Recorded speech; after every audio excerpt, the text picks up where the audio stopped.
1.100 tanques Tigre. Las máquinas de guerra más temidas del siglo XX. Cada uno costando 300.000 Reichsmarks. Cada uno capaz de destruir cualquier tanque aliado a 2 kilómetros de distancia. 1.100 bestias de acero de 57 toneladas que Hitler juró que aplastarían a la Unión Soviética para siempre. Y en solo 6 meses, los campos del este se convirtieron en su cementerio. Ardiendo. Hundidos en el barro. Abandonados por sus propias tripulaciones. Destruidos por armas que costaban menos que una bicicleta. Imagina esto. Un Tigre completamente operativo, con su cañón de 88 milímetros apuntando al horizonte, hundiéndose lentamente en el lodo negro de Ucrania. La tripulación grita. El motor ruge a máxima potencia. Las orugas giran sin tracción, escupiendo barro hacia atrás. Y a 400 metros, un grupo de campesinos soviéticos con botellas de gasolina observa. Esperan. Porque saben que ese monstruo de 300.000 marcos no puede moverse ni un centímetro más. Si estás viendo este video, probablemente el algoritmo de YouTube no te lo recomendó. Los videos sobre la verdadera historia del Frente Oriental, donde los soviéticos humillaron sistemáticamente a la tecnología alemana, rara vez aparecen en tu página de inicio. Por eso necesito que hagas algo ahora mismo. Dale like. Suscríbete si no lo has hecho. Y quédate hasta el minuto 18, porque ahí voy a revelarte el documento desclasificado donde Stalin, después de ver las fotos del primer Tigre capturado, escribió exactamente 3 palabras que sus generales jamás olvidaron. Primavera de 1943. El frente se extiende por más de 2.800 kilómetros desde el Ártico hasta el Mar Negro. La Wehrmacht ha perdido Stalingrado. 300.000 de sus mejores soldados, muertos o capturados. Hitler está furioso, humillado, desesperado por una victoria que restaure el prestigio del Reich. Y cree tener la respuesta en una sola máquina, el Panzerkampfwagen Vitagrausführung, el tanque Tigre. En los salones del Berghof, Hitler reúne a sus generales. Hay mapas por todas partes. Figuritas que representan divisiones Panzer. Y en el centro de la mesa, una maqueta a escala del nuevo Tigre. Hitler la acaricia casi con ternura mientras habla. Su voz tiene ese tono que sus generales han aprendido a temer, esa mezcla de fanatismo y certeza absoluta. Este tanque cambiará la guerra, dice. Los bolcheviques no tienen nada que pueda penetrar su blindaje. Nada. Cada Tigre vale por 20 T-34. Cuando lancemos Ciudadela, los rusos huirán como ratas. El general Heinz Guderian, el padre de la guerra blindada alemana, intenta objetar. Menciona problemas de producción. Habla de la complejidad mecánica.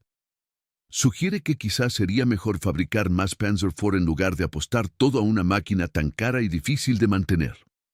Hitler lo interrumpe con un gesto brusco. Usted no entiende la guerra moderna, Guderian. La calidad siempre vence a la cantidad.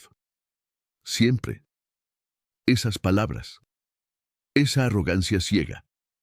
Esa fe absoluta en la superioridad tecnológica alemana. Son las palabras que condenarán a miles de soldados alemanes a morir dentro de ataúdes de acero sobrecalentados en los campos de Kursk. Pero antes de llegar ahí, necesitas entender qué era realmente el Tigre. ¿Y por qué Stalin, al verlo por primera vez, se rió? El Tigre es, sin duda, una obra maestra de la ingeniería. Su cañón KWK-36 de 88 milímetros puede penetrar 120 milímetros de blindaje a 1.000 metros de distancia. Su propio blindaje frontal tiene 100 milímetros de espesor, inclinado para maximizar la protección. A finales de 1942, no existe ningún tanque aliado que pueda destruir un Tigre frontalmente a distancia de combate normal. Ninguno. Pero el Tigre tiene secretos que la propaganda alemana no menciona. Pesa 57 toneladas. Es tan pesado que la mayoría de los puentes europeos no pueden soportarlo. Su motor Maybach de 700 caballos consume 540 litros de combustible cada 100 kilómetros. Para ponerlo en perspectiva, un T-34 soviético consume menos de 200 litros en la misma distancia. El Tigre necesita 300.000 horas hombre para ser fabricado. El T-34 necesita solo 3.000. Por el precio de un solo Tigre, los soviéticos pueden producir 10 T-34. Y aquí viene el detalle que los documentales occidentales rara vez mencionan. El Tigre es una máquina de precisión alemana. Cada pieza está mecanizada con tolerancias mínimas. Eso significa que cualquier partícula de polvo, cualquier gota de agua, cualquier grado de temperatura fuera de lo normal puede causar averías. Y el Frente Oriental no es una fábrica limpia en Alemania. Es barro, nieve, hielo. Temperaturas de 40 grados bajo cero en invierno y calor sofocante en verano. Es el peor ambiente posible para una máquina tan delicada. Los primeros Tigres llegan al Frente Oriental en agosto de 1942, cerca de Leningrado. Son solo 4. Hitler quiere que debuten de manera espectacular, que el mundo vea el poder del Reich. Pero algo sale mal. Terriblemente mal. Los 4 Tigres avanzan por un terreno pantanoso cerca del pueblo de Nga. El comandante del grupo, el capitán Richard Marker, tiene órdenes de atacar posiciones soviéticas y demostrar la superioridad del nuevo tanque. Lo que no sabe es que el terreno ha sido ablandado por lluvias recientes. Los Tigres pesan demasiado. Uno tras otro, los 4 colosos empiezan a hundirse. Las orugas giran en el vacío. Los motores se sobrecalientan intentando salir. Y entonces, como buitres, aparecen los cazadores soviéticos. Equipos de infantería con rifles antitanque PTRS de 14,5 milímetros. Cañones antitanque de 45 milímetros arrastrados por caballos. Francotiradores que apuntan a las mirillas de los artilleros. En menos de 3 horas, los 4 primeros Tigres en entrar en combate están destruidos o capturados. La tripulación del Tigre número 100, en pánico, abandona su vehículo casi intacto. Los soviéticos lo remolcan detrás de sus líneas como un trofeo. Cuando las fotografías de ese Tigre capturado llegan a Moscú, Stalin las estudia con su característico silencio. Sus generales esperan su reacción con nerviosismo. Zhukov está presente. También Vasilevsky. Todos han oído los rumores sobre el nuevo tanque invencible de Hitler. Todos temen que la guerra esté a punto de volverse mucho más difícil. Stalin termina de mirar las fotos. Enciende su pipa. Y entonces pronuncia las 3 palabras que cambiarían todo: juguetes de niños. Los generales se miran entre sí, confundidos. ¿Está Stalin negando la realidad? ¿Está loco? Zhukov se atreve a preguntar: camarada Stalin, nuestros ingenieros dicen que el blindaje frontal de esta máquina es impenetrable para nuestros cañones actuales. Stalin da una calada larga a su pipa antes de responder: todo tiene debilidades, Georgi Konstantinovich. Un tanque no es solo blindaje. Es motor, transmisión, tripulación, combustible, munición, ruedas de carretera. Ataquen lo que pueden destruir. Ignoren lo que no pueden. Y sobre todo, háganlos venir aquí, al barro, a la nieve, al infierno ruso. Sus máquinas perfectas se convertirán en sus tumbas perfectas. Alto. Esto que acabas de escuchar casi nunca aparece en los libros de historia occidentales. La narrativa oficial dice que los soviéticos ganaron por pura superioridad numérica, que simplemente abrumaron a los alemanes con oleadas humanas. Pero esa es propaganda de Guerra Fría. La verdad es que Stalin y sus generales desarrollaron tácticas específicas, sistemáticas, brutalmente efectivas para destruir exactamente el tipo de máquina que Hitler creía invencible. Si quieres que más personas conozcan esta historia real, comparte este video. Mándalo a alguien que todavía crea que la Segunda Guerra Mundial la ganaron solo los norteamericanos. La verdad merece ser contada. Tras la captura de aquel primer Tigre, los ingenieros soviéticos lo desmontan pieza por pieza. Cada tornillo, cada engranaje, cada soldadura es estudiada. Y lo que descubren confirma las palabras de Stalin. El Tigre tiene al menos 17 puntos vulnerables que los soviéticos pueden explotar. Primero, El motor está en la parte trasera, cubierto por solo 25 milímetros de blindaje. Un rifle antitanque puede perforarlo. Una botella de gasolina puede incendiarlo. Segundo, las ruedas de carretera. El Tigre tiene un sistema de ruedas intercaladas que distribuye su peso, pero ese mismo sistema hace que el barro y la nieve se acumulen entre ellas. En temperaturas bajo cero, ese barro se congela durante la noche y por la mañana el tanque no puede moverse. Tercero, la transmisión. Es extremadamente compleja y se avería constantemente. Los soviéticos descubren que un Tigre necesita reparaciones mayores cada 100 kilómetros de marcha. En comparación, un T-34 puede recorrer 500 kilómetros sin mantenimiento. Stalin ordena la distribución inmediata de un manual a todas las unidades del frente. Título: Métodos para combatir los tanques pesados alemanes. Este documento de 34 páginas se convierte en la sentencia de muerte del Tigre. Cada soldado soviético, desde el francotirador hasta el conductor de camión, aprende exactamente cómo atacar al monstruo alemán. Las instrucciones son precisas. No ataque frontalmente. Espere a que el Tigre muestre los flancos. Apunte a las ruedas de carretera. Apunte a la parte trasera del motor. Use el terreno. Use el clima. Use la paciencia. El Tigre es lento y consume mucho combustible. Déjelo venir a usted. Déjelo quedarse sin gasolina. Déjelo atascarse en el barro. Y entonces, aniquílelo. Mientras tanto, en Berlín, Hitler ordena la producción masiva de Tigres para la Operación Ciudadela, el ataque que pretende destruir el saliente de Kursk y cambiar el curso de la guerra. Los generales alemanes le advierten que no hay suficientes Tigres listos, que la producción está retrasada, que muchos tanques tienen problemas mecánicos sin resolver. Hitler no escucha. Fija la fecha, 5 de julio de 1943. Para esa fecha, Alemania ha logrado reunir aproximadamente 147 Tigres operativos para Ciudadela. 147 de los 1.347 que se fabricarán durante toda la guerra.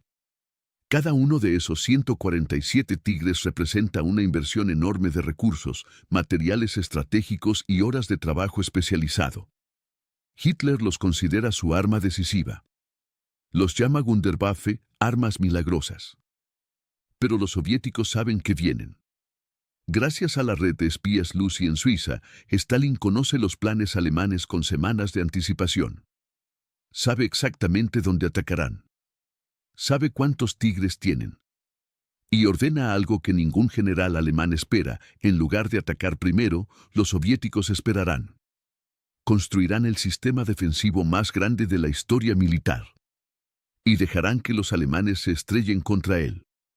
En el saliente de Kursk, más de 300.000 civiles soviéticos cavan trincheras durante meses. Excavan 6.000 kilómetros de zanjas. Plantan más de 400.000 minas antitanque.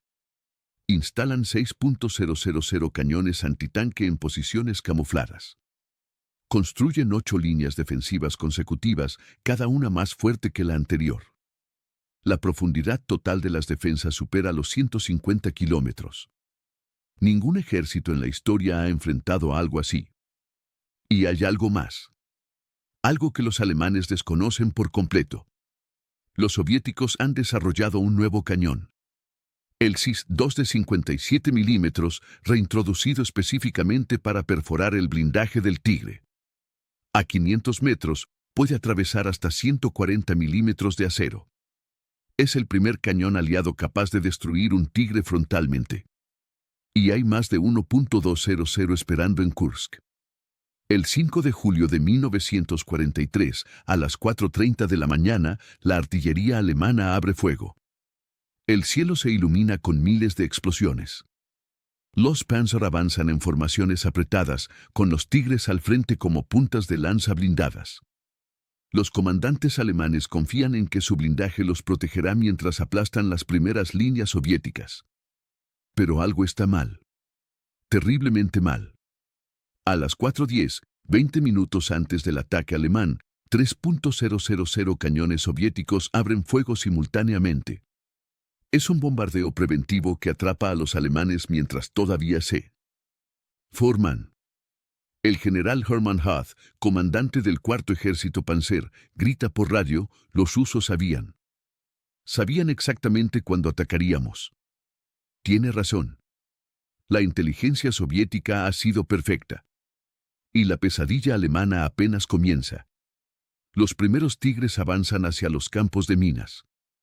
Las minas antitanque TM-41 no pueden penetrar su blindaje inferior, pero pueden destruir sus orugas. Un tigre sin orugas es un búnker inmóvil. Los soviéticos lo saben. Han plantado las minas específicamente para inmovilizar a los colosos, no para destruirlos. Una vez inmóviles, los cazatanques soviéticos harán el resto. El teniente Helmut Schmidt, comandante de un tigre del batallón pesado 503, describe lo que sucede. Avanzamos 400 metros cuando escuchamos la primera explosión. Oruga derecha destruida. Giramos para buscar la mina, pero había más. Muchas más. El tanque de mi derecha perdió ambas orugas. El de mi izquierda recibió un impacto en el motor y empezó a arder. Llevábamos 3 minutos de batalla y ya habíamos perdido el 40% de la compañía. Las cifras del primer día son devastadoras para los alemanes. De los 147 tigres que entraron en combate, 31 quedan fuera de acción antes del mediodía. No todos destruidos, pero sí inmovilizados, averiados o atascados en el terreno blando. Los equipos de recuperación alemanes trabajan toda la noche para repararlos, pero los bombardeos soviéticos no les dan descanso. Y entonces llega el detalle que casi nadie menciona en los documentales. El coste. Cada tigre inmovilizado necesita un vehículo de recuperación especial, el Bergepanther, porque los vehículos normales no pueden arrastrarlo. Pero Alemania solo tiene 12 Bergepanther en todo el frente de Kursk. 12. Para recuperar más de 30 tigres dañados en un solo día. Los cálculos son imposibles. Algunos tigres tienen que ser abandonados. Y los soviéticos los capturan o los destruyen con cargas explosivas. ¿Quieres saber cuánto le cuesta a Alemania cada día de Ciudadela? Te lo voy a desglosar. Un tigre destruido, 300.000 Reichsmarks. Un Panzer destruido, 117.000 Reichsmarks. Un Panzer IV destruido, 103.000 Reichsmarks. Combustible consumido por día, 1.8 millones de litros. Munición gastada, más de 50.000 proyectiles de artillería. Bajas humanas el primer día, aproximadamente 3.000 muertos y heridos. Y del lado soviético, ¿cuánto cuesta destruir un tigre? Una mina antitanque TM-41, 15 rublos. Una botella de cóctel Molotov, 2 rublos. Un rifle antitanque PTRS, 800 rublos. Los soviéticos están destruyendo monstruos de 300.000 marcos con armas que cuestan menos que la comida de un día. Si estos números te están abriendo los ojos, comenta la palabra verdad abajo. Y si todavía no te has suscrito, hazlo ahora. YouTube entierra los videos que cuentan la historia real del Frente Oriental. Tu suscripción es lo único que hace que este contenido siga existiendo. El 12 de julio de 1943, séptimo día de Ciudadela, ocurre algo que los alemanes no olvidarán jamás. Cerca del pueblo de Prokhorovka, 2 fuerzas blindadas chocan en la mayor batalla de tanques de la historia. Del lado alemán, 294 tanques del segundo SS Panzerkorps, incluyendo 15 tigres de la división Leibstandarte Adolf Hitler. Del lado soviético, 616 tanques del quinto ejército de tanques de la Guardia, la mayoría T-34 y T-70. Los alemanes tienen ventaja tecnológica. Sus cañones pueden destruir T-34 a 2.000 metros. Pero el comandante soviético, el general Pavel Rotmistrov, tiene un plan. Un plan suicida, desesperado, pero brillante. Rotmistrov ordena a sus tanques avanzar a máxima velocidad directamente hacia los alemanes. No disparen hasta estar a menos de 500 metros. A esa distancia, los T-34 pueden penetrar el blindaje lateral de los Tigres.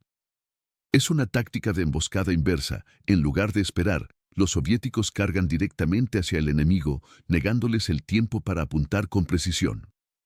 Un comandante de T-34, el capitán Grigori Penesco, recuerda, nuestras órdenes eran simples: acércate tanto que puedas ver el blanco de sus ojos. A esa distancia, ellos no pueden usar su ventaja de alcance. Es un duelo de cuchillos, no de rifles. Y en un duelo de cuchillos, gana el que tiene más cuchillos. Los soviéticos tienen más cuchillos. Lo que sigue es el infierno. Más de 900 tanques combatiendo en un espacio de apenas 8 kilómetros cuadrados. El humo es tan denso que los comandantes pierden visibilidad. Los tanques colisionan entre sí. Tripulaciones abandonan vehículos en llamas y luchan cuerpo a cuerpo con pistolas y cuchillos. El campo se convierte en un cementerio de metal retorcido y carne quemada. Al final del día, los soviéticos han perdido más de 300 tanques. Los alemanes, aproximadamente 80. En términos puramente numéricos, Prokhorovka parece una victoria alemana. Pero hay un detalle crucial que cambia todo. Los soviéticos pueden reemplazar sus pérdidas. Los alemanes no. Esa misma noche, mientras los mecánicos alemanes intentan reparar sus Tigres dañados, un tren soviético llega al frente con 120 T-34 nuevos. En 48 horas, el quinto ejército de tanques de la Guardia está de nuevo a plena fuerza. Los alemanes, en cambio, nunca recuperarán los Tigres perdidos en Prokhorovka. Cada Tigre destruido es una pérdida permanente. Hitler recibe los informes con furia creciente. Sus generales le dicen que Ciudadela ha fracasado, que el saliente de Kursk no puede ser tomado, que las pérdidas son insostenibles. Pero Hitler no quiere escuchar. Ordena continuar el ataque. Un día más. 2 días más. 3. Cada día adicional cuesta más Tigres. Más tripulaciones veteranas. Más combustible que Alemania no puede reemplazar. El 13 de julio, los aliados occidentales desembarcan en Sicilia. Hitler se enfrenta a una pesadilla. Ahora tiene que defender 2 frentes activos. Finalmente, el 17 de julio, ordena detener Ciudadela. La operación ha terminado. Y el Tigre, el arma milagrosa que iba a cambiar la guerra, ha demostrado sus límites. Las estadísticas finales de Ciudadela son un epitafio para la arrogancia alemana. 54 Tigres destruidos o dañados irreparablemente. Más de 200 Panthers y Panzer IV perdidos. 50.000 soldados alemanes muertos o heridos. Y el saliente de Kursk sigue en manos soviéticas. Stalin recibe los informes en su oficina del Kremlin. Lee las cifras de tanques alemanes destruidos. Lee los nombres de las divisiones SS que han sido rechazadas.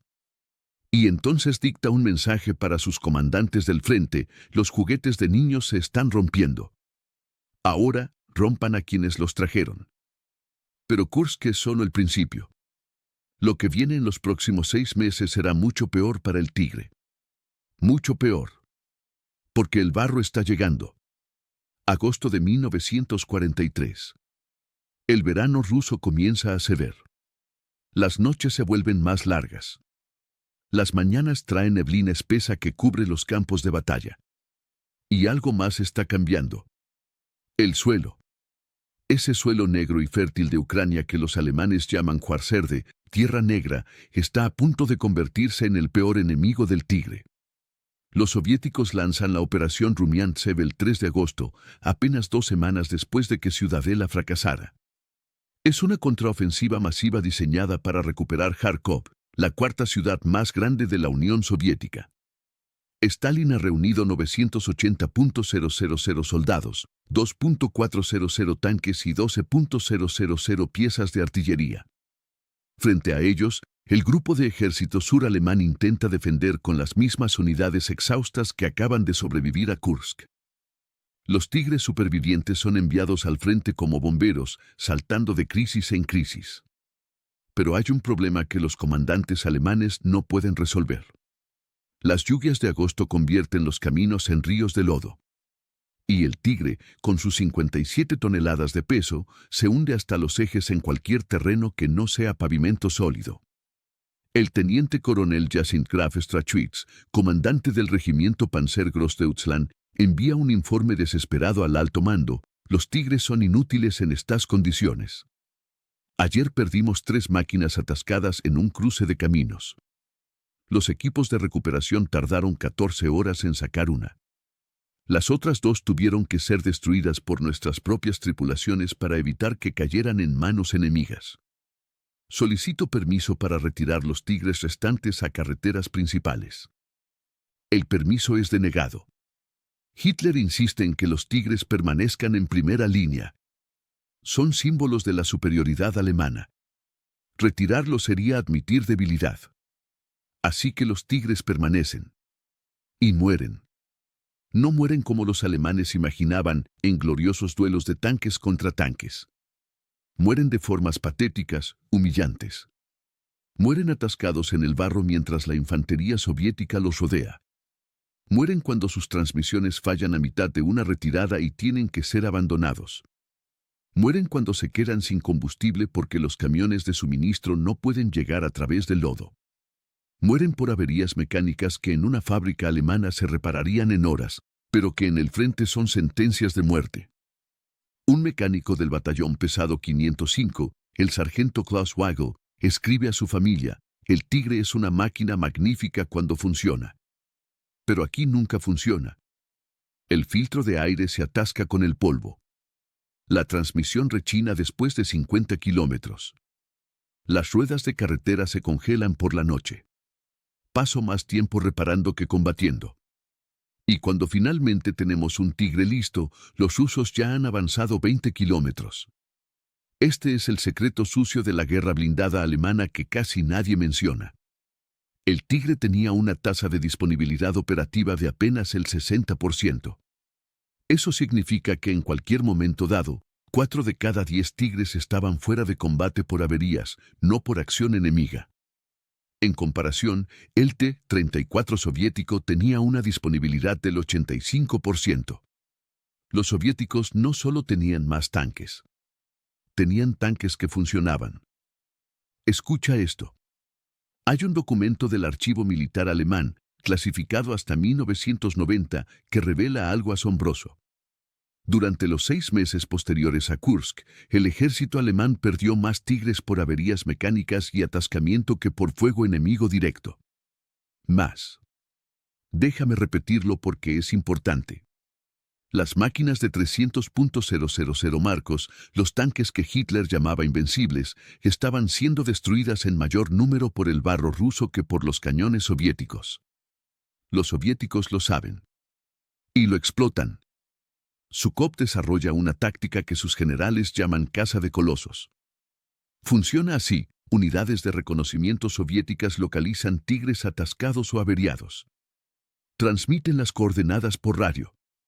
Equipos de cazatanques, armados con rifles antitanque, granadas y cócteles Molotov, se infiltran durante la noche. Y al amanecer, atacan. El método es simple pero efectivo. Primero, un francotirador dispara al periscopio del comandante, cegando al Tigre. Segundo, soldados con granadas atacan las orugas, inmovilizándolo completamente si no lo está ya. Tercero, otros lanzan cócteles Molotov a la rejilla del motor trasero. El combustible se incendia. El fuego se propaga. Y la tripulación tiene 2 opciones: morir quemada dentro del tanque o salir y enfrentar a la infantería soviética esperando afuera. Un cazatanque soviético, el sargento Vasily Krysov, describe la experiencia: los alemanes nos llamaban las ratas. Pero las ratas sobreviven. Nosotros arrastrábamos por el barro durante horas, a veces bajo fuego de artillería, para llegar hasta un Tigre averiado. Cuando finalmente lo destruíamos, cuando veíamos las llamas salir por las escotillas, sentíamos que habíamos matado a un dragón. Un dragón de acero que había aterrorizado a nuestras aldeas.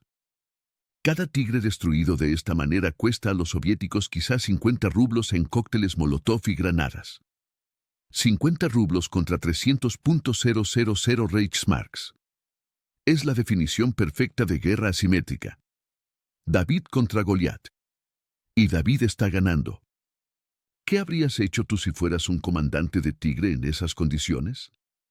¿Quién es la máquina más poderosa de la guerra, pero está atascada en el barro? ¿Quién es munición para 92 disparos, pero no puedes girar la torreta porque el sistema hidráulico falló? ¿Quién es una tripulación de 5 hombres que confía en ti, pero sabes que los cazatanques soviéticos se acercan en la oscuridad? Opción A, ordenas evacuar y destruir el tanque, salvando a tu tripulación pero perdiendo la máquina. Opción B, ordenas defender hasta el último cartucho, arriesgando la muerte de todos pero cumpliendo las órdenes de Hitler. Opción C, intentas reparar el tanque bajo fuego, una apuesta casi imposible.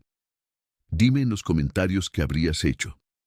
La respuesta que eligieron la mayoría de los comandantes alemanes te sorprenderá. Septiembre de 1943. Los soviéticos han liberado Kharkov. Avanzan hacia el río Dnieper, la última gran barrera natural antes de Ucrania Occidental. Hitler ordena que el Dnieper se convierta en una línea inquebrantable. Sus generales tienen órdenes de defender cada metro. Los tigres supervivientes son despegados a lo largo del río. Pero los soviéticos tienen un plan diferente. En lugar de atacar frontalmente las posiciones fortificadas, las rodean. Cruzan el Dnieper en docenas de puntos simultáneos, usando botes, balsas improvisadas, incluso nadando en algunos casos. Establecen cabezas de puente antes de que los alemanes puedan reaccionar. Y entonces explotan esas cabezas de puente con oleadas de infantería y tanques. Los tigres, diseñados para combates de largo alcance en terreno abierto, se encuentran luchando en pesadilla urbana tras pesadilla urbana. Calles estrechas donde no pueden maniobrar. Edificios que bloquean sus líneas de fuego. Emboscadas desde sótanos y tejados. Un tigre en una ciudad es un blanco enorme y lento. Y los soviéticos lo saben. El 6 de noviembre de 1943, Kiev es liberada. Es una victoria simbólica enorme para Stalin. La madre de la ciudad de Shusas, ocupada durante más de 2 años, vuelve a manos soviéticas. En la batalla por Kiev, los alemanes pierden 11 tigres más. Algunos destruidos en combate. Otros abandonados durante la retirada porque no había combustible ni vehículos de recuperación para salvarlos. Para finales de noviembre, algo cambia. Las lluvias cesan. Las temperaturas caen. El barro se congela. Los alemanes respiran aliviados. Finalmente, sus tigres podrán moverse de nuevo. Pero están equivocados. Porque el frío trae sus propios horrores. A menos 15 grados Celsius, el aceite de los motores Maybach se vuelve espeso como miel. Los sistemas de arranque fallan. Las tripulaciones tienen que encender fogatas debajo de sus tanques durante horas solo para poder arrancar los motores por la mañana. Y si olvidan hacerlo, si se quedan dormidos de agotamiento, el motor se congela sólido y el tigre queda inutilizado. A menos 25 grados, las gomas de sellado se vuelven quebradizas y se rompen. El líquido hidráulico de las torretas se congela. Los cañones no pueden elevarse ni deprimirse. Un tigre con el cañón congelado en posición horizontal no puede apuntar a nada que esté en una colina o en un sótano. A menos 30 grados, que es común en el invierno ucraniano, las ruedas de carretera intercaladas del tigre se convierten en una trampa mortal. El barro atrapado entre las ruedas se congela durante la noche formando bloques de hielo sólido. Por la mañana, las ruedas no pueden girar. Tripulaciones enteras pasan horas con picos y martillos, golpeando el hielo para liberar las orugas. Mientras tanto, están completamente indefensos. Un comandante del batallón pesado 503, el mayor Franz Pake, escribe en su diario: el enemigo más temible no son los soviéticos. Es el clima. Esta mañana encontramos a la tripulación del Tigre 334 congelada dentro de su tanque. Habían intentado pasar la noche sin encender el motor para ahorrar combustible. No despertaron. 5 hombres. 5 cadáveres congelados en posición de combate. Eso es lo que esta guerra nos está haciendo. Los soviéticos, mientras tanto, han aprendido a usar el frío. Sus T-34 tienen motores diésel que arrancan mejor en temperaturas extremas. Sus tripulaciones están equipadas con ropa de invierno adecuada. Sus tácticas están adaptadas al clima. Y tienen algo que los alemanes no tienen, anticongelante en cantidad suficiente. Diciembre de 1943. Los soviéticos lanzan una serie de ofensivas coordinadas a lo largo de todo el frente. Operación tras operación, con nombres que suenan a poesía violenta: Operación Nokorodluga en el norte, Operación Sitomir Berdichev en el centro, Operación Nikopol Krivoy Rog en el sur. Los alemanes están siendo empujados hacia atrás en todas partes. Y los tigres están desapareciendo. No hay una batalla épica donde miles de tigres son destruidos en un solo día. Eso sería demasiado limpio, demasiado cinematográfico. La realidad es más triste, más patética. Los tigres mueren uno a uno, en pequeñas acciones olvidadas, en caminos sin nombre, en pueblos que ya no existen. Mueren atascados, averiados, sin combustible, sin repuestos, sin esperanza.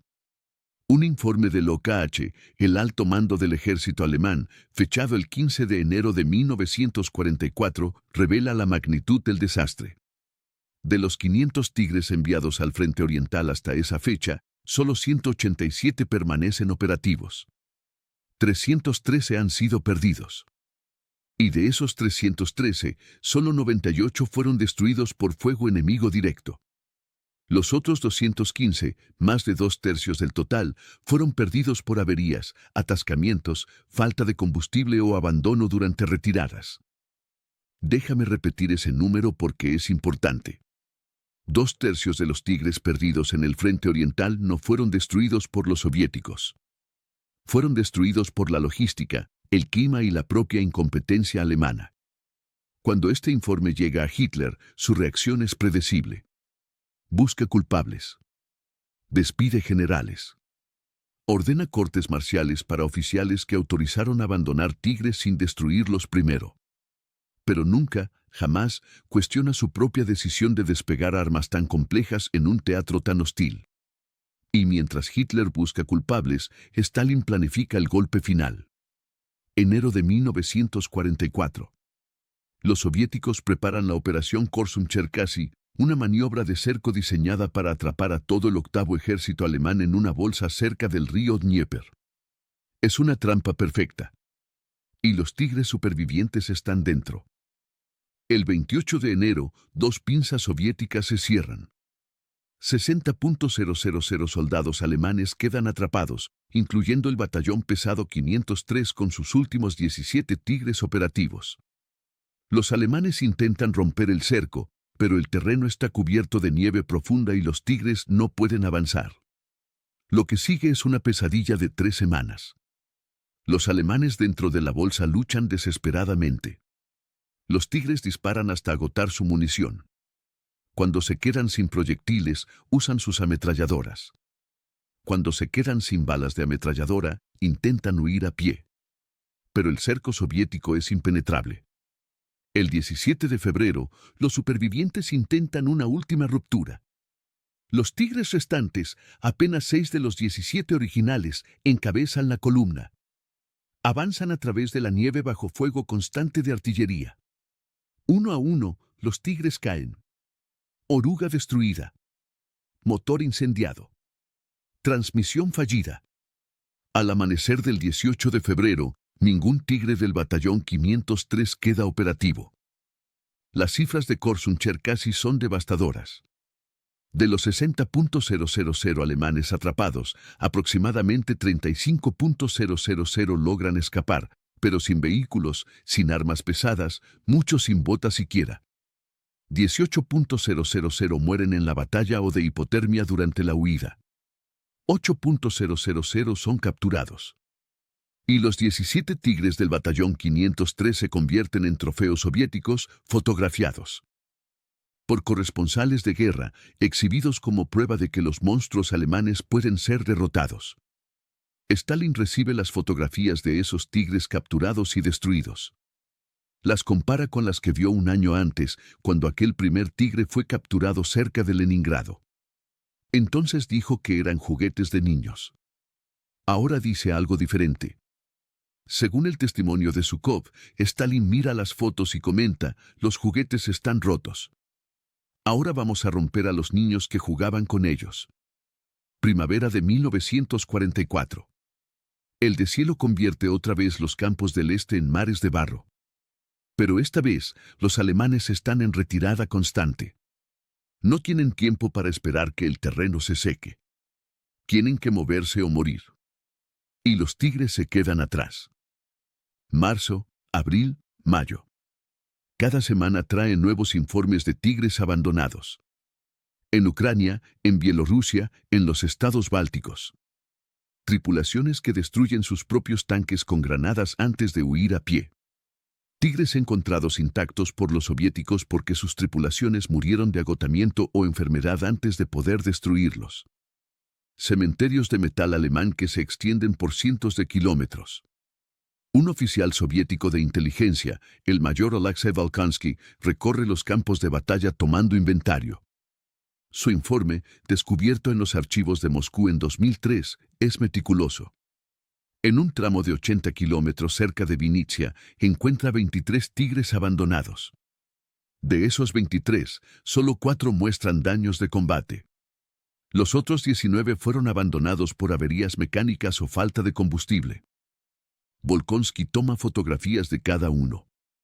En varias de ellas se ven inscripciones que las tripulaciones alemanas grabaron en el blindaje antes de huir.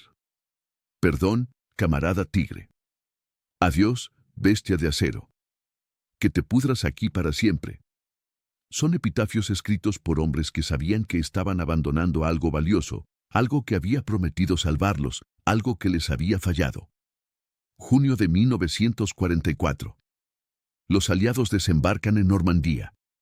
Hitler tiene que dividir sus recursos entre 2 frentes. Los tigres que quedan son despegados desesperadamente en ambas direcciones. Pero ya no hay suficientes. Ya no hay repuestos. Ya no hay combustible. Ya no hay tiempo.